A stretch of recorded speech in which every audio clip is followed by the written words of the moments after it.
Hi, Dr. Michelle here with more secrets of life and death. Last time I talked about the importance of living your life purpose, your mission in this world, that to not do so, you might relegate yourself to a certain amount of dissatisfaction and actually tamping down your emotions, because on a spiritual level, your spirit, who you really are, is feeling unsatisfied and not complete. And in fact, I mentioned, hi, thank you, Anna, for joining. In fact, when you are not living your purpose, you might be doing certain things to keep yourself from being aware of it, such as alcoholism or drugs or antidepressants, because the body and the spirit need to have purpose. I talked last time about you having literally 500 trillion cells that are all wired to have a purpose, have a meaning, and if they don't feel that meaning, they actually start to self-destruct. So you can imagine that if psychologically you feel like you have no purpose or meaning, that you could actually start to make yourself sick. So there are reasons why you might not know what your mission is. It's not your fault. I actually didn't know, I didn't even think about mission. Of course, in the early days, it wasn't, one of these five and dime words that we use and throw out all the time, especially out in California. But for 48 years, I was a pleaser. My total focus was on getting the regard and approval of other people. So I never even gave the slightest thought to what my mission was.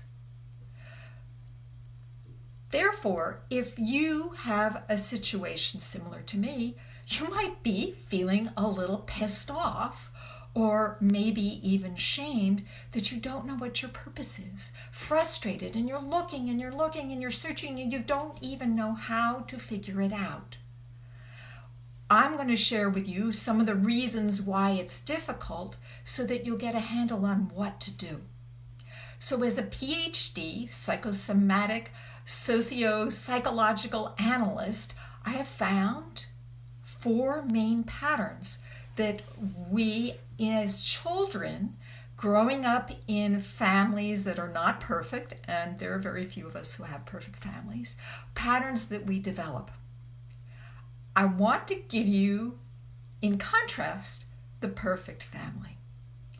Years ago, not too long ago, but years ago, Deepak Chopra, he's like this guru for Oprah Winfrey and a very spiritual man, although he's also a person and he has his limitations too.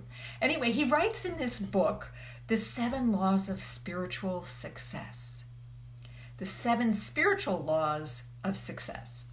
And he writes in it that what he told his children was, I will support you. I promise you, I will support you in whatever endeavor you want to engage in, so long as you do it full-heartedly, that you are totally embracing your heart's desire. What a message, huh? That you get permission from your daddy to do what it is that you care about. Now that might also be a little daunting, especially if you have a particularly successful daddy. It's like, oh my gosh, how can I possibly live up to that? So there's no perfect world. Let me go back to the 4 patterns. So the first pattern is pleasing, which was my pattern. This is perhaps the most pernicious. Pernicious means difficult or subterfuging or undermining, because it's so successful. And because this culture really loves pleasers, especially women pleasers. As a pleaser, you develop a capacity to identify what the other person wants. You get really almost like third sense, fifth sense sensibility of what the other person wants. And you do really, really well. Maybe you please your parents, maybe you please your teachers, you please your bosses, and you get all these verbal rewards. And it's very addictive. Why is it addictive? Because we're social animals. Human beings are social animals. And when we get this affirmation, we get a hit of dopamine. And we get addicted to that. And so breaking that habit is very difficult. And yet you say, well, what's the matter with that? So you live a life as a pleaser. What's the big deal? Well, spirit, we're spiritual beings having a human adventure.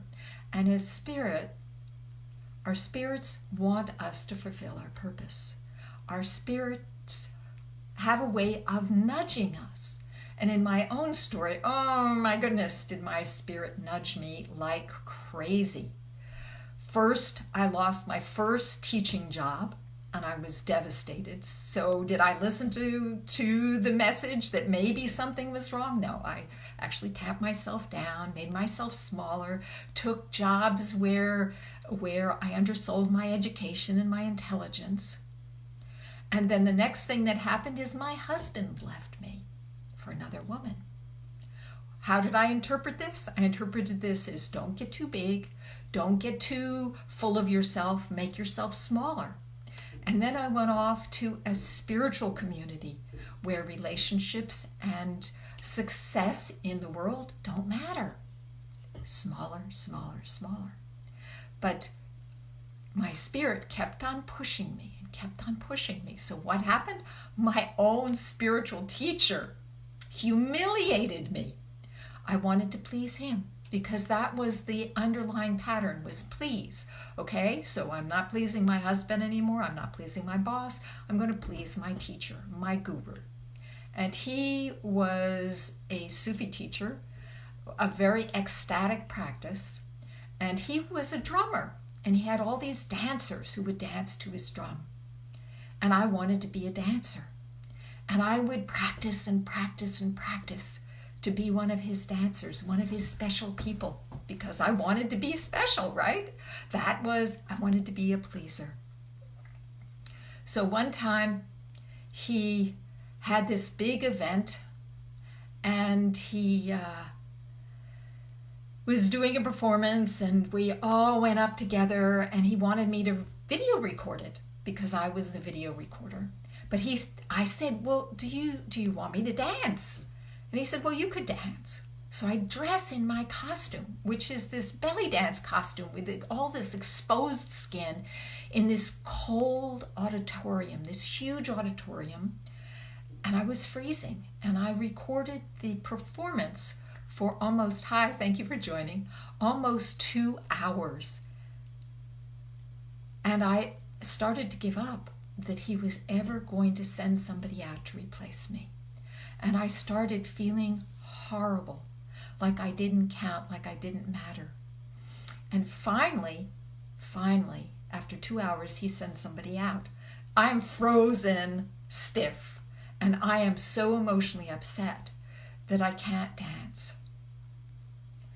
And that was what broke me of that habit of pleasing. In that experience, or the aftermath of that experience, I decided I would only dance for myself. And that was the big lesson. It was the start, because there were many, many more lessons after that, but it was the start of my change to self-empowerment, to learning what it was that I wanted, learning what felt good to me. And it took a while to learn that indeed dancing had its own reward. So what is it in your life that has its own reward? Give yourself a moment to ask yourself that question. And if you can, even post it in the comments section. So I've told you about the pleasing. There are other patterns. Another pattern is controlling. And this is more in response to a family situation which is out of control. And so the child learns how to control things in order to keep herself or himself safe. And in this pattern, there might not be as much buy-in to trying to please the parents. But does this mean that you're living your purpose? No, not necessarily. It may mean that you are living a purpose that keeps you safe, that makes sure that you have your basic needs met, that you make the income you want. But income, financial success, is not the same as living your life purpose. The third pattern is what I call the rebel. In this situation, the child has been totally unsuccessful at pleasing the parents. No matter what they do, no matter what she or he tries, she cannot please the parents. This happens sometimes when the child is associated with a former lover. So I have a client whose father was kind of like a one-night stand, and he disappeared, and later on she met him and he was a total jerk. Her mother always associated her with that man who left her stuck and pregnant. And so that child was always treated with a certain amount of disgust. And there was nothing that that child could do to please her parent, to please her mom. So that's a very difficult pattern.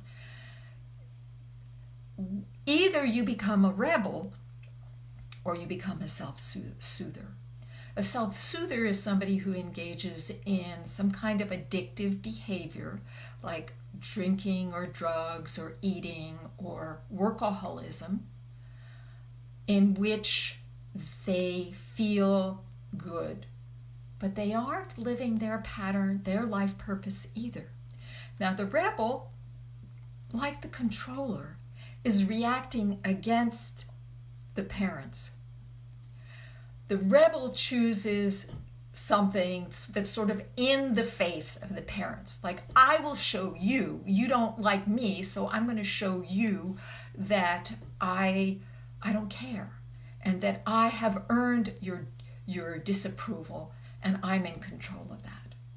So you find these kinds of people in,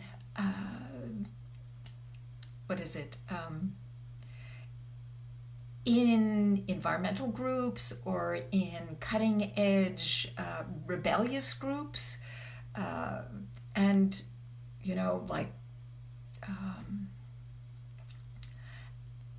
anti-establishment organizations that are able to, the people are able to channel their anger and their frustration at their parents in a socially, semi-socially, quasi-socially acceptable venue, where they can take it out on those people who wear fur coats or don't recycle their garbage or whatever it is that they're doing. Maybe they're conservative, or maybe they're forcing women to have babies they don't want to have. And so these rebels can take out their anger.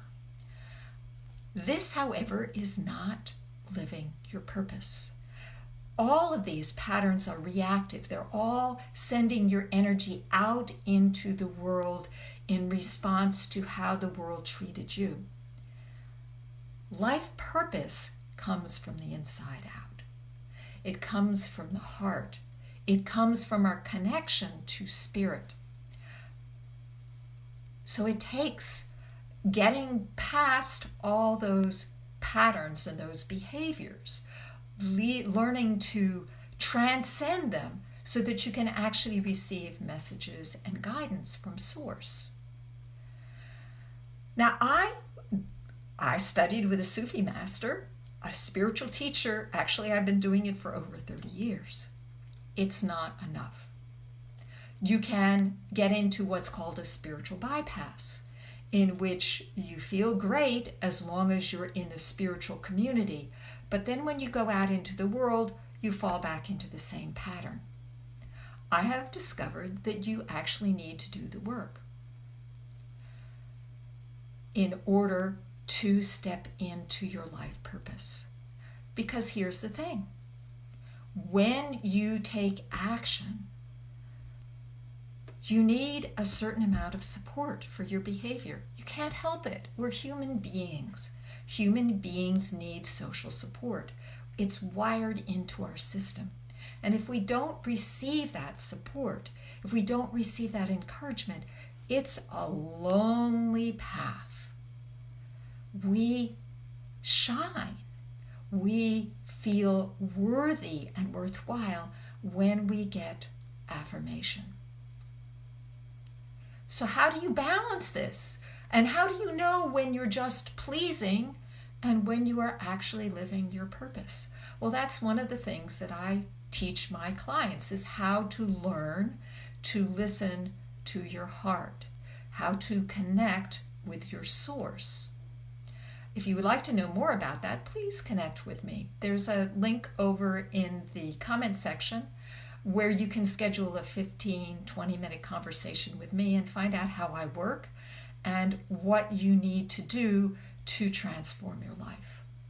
Now, why would you need to do this? It's really important to live your purpose. The number one regret of the dying is not living a life true to yourself. In addition, it can affect your health. When you tamp down your feelings, when you tamp down your emotions, your desires through willpower, you're actually tensing muscles in your body so that you don't have to feel. You numb yourself, and that has an effect, an impact on your health. It also has an effect on your relationships with other people. I have found people who are very successful in the world and maybe even love what they're doing, and yet they have difficulty in their love life. Hi, thank you for joining. We're talking about living your life purpose. Hi, Jenny. Thank you for watching. And how you know what it is that your life purpose is. How do you know?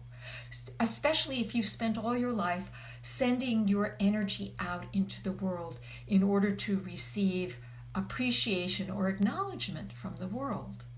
And you never get away from that. You're always going to need a certain amount of acknowledgement. But likes on Facebook are not enough. They do give you a good feel-good feeling, but they don't fulfill your purpose. Your purpose comes from the heart. So how do you know whether what you're doing is your life purpose? So you might check in and see how you feel. Does it feel good? Would you do it whether you earn a living from it or not? That's always been one of the keys is, okay, if you did it anyway, that's a good sign that it's your life purpose. Well, actually, maybe not. If you are a people pleaser, you will do it, but then you don't get the energy back if you aren't charging for your services. If you are not creating that exchange, first of all, the people who are listening to you or admiring you or sucking your energy are not really going to get any benefit because there is no interchange. So that's one of the problems with the people pleaser. Yes, you feel good because you're getting that affirmation, but then you're not feeling good because you're not getting the financial support that you need. And so there's always a certain amount of dissatisfaction and even anger that somebody is not acknowledging you. So that is also the work I do, is I enable my clients to step into a higher level of accomplishment and achievement. I actually do what's called a life makeover, so that you change all that patterning, all that programming that you had from childhood, so that you can really step into the world and be powerful and have success in living your life. So the people pleaser, okay, you may be happy doing what you're doing and yet not. So another one is, how does it feel? Does it feel good inside? Of course, you would expect if you were living your life purpose, you would feel this expansion of the heart. That's very different from feeling like, gotcha, or I showed you, which is more the controller or the rebel, is gotcha back, gotcha back. Living your life purpose is heart-filling. So you really will feel an expansion when you're living your purpose. You'll feel grateful, and you'll feel elated. You'll feel ecstatic. You will feel expansive. The important thing to remember, though, is that's not enough. You really actually do need to attract energetic support for your mission. Generally, the spirit wants you to be bigger than you are. And for that, you need to earn a living, a big enough living that you can make and fulfill your purpose. You can't do that on raisins or peanuts. You need to have that exchange. And as I said, that's one of the things that I teach my clients. I have a client right now who, oh my gosh, I do work with seniors sometimes. And seniors are kind of in this position where they've lived their lives, maybe they're retired, and they feel like, well, it's time to just relax. It's never time to relax. You know, in the animal world, animals, if you relax, you die. You want to keep on moving because that creates that sense of meaning and purpose. So I worked with this woman, and I got her into taking positive action to change the way in which she saw herself, to reach out into her community and get support. And now she is working with her husband in his business to support him, and no longer seeing herself as just this appendage, this person, this parasite who's living off of the work of her husband, and realizing that actually she is vital to his success. This is a huge change in her perspective. And she now has meaning in her life. And I swear, she looks 10 years, 15 years younger than when we started to work. So if you are one of those people who is about to retire and wondering, where do you fit in? What should you be doing? Let's have a conversation. Don't wait. Your body is listening all the time to what you're doing. And if you have retired instead of repurposed, your cells are going to start to wonder, well, why are we here? Why are we even bothering?